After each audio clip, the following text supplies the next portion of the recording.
ભગવાને જો આપણાને કેવું સરસ સરસ આપ્યું. હા, બીજા ધર્મમાં આટલા ઉત્સવો છે. હા, નવરાત્રી બે બે આપી, શિવરાત્રી દર મહિને આપી અને મોટી શિવરાત્રી આપી.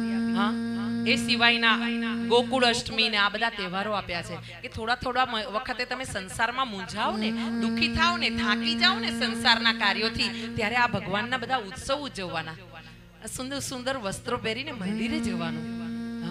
આવા ઉત્સવો હોય ને ત્યારે આમ સજી ધજીને જે માતાઓ બહેનો તમે પતિ છે ને તમારા સૌભાગણ છો ને, સૌભાગ્યવતી છો ને, એ માતાઓને તો હું હાથ જોડીને કહું છું, જ્યારે જ્યારે મંદિર જાઓ ને આમ સોળે કળાએ ખીલીને સુંદર સુંદર શણગાર કરીને ભગવાનને ભજવા જવાનું, આનંદિત થવાનું ને ભગવાનને પણ કહેવાનું ખુશ રહેજે, હું તને પગે લાગવા આવીશ, રોજ હું તને મળવા આવીશ.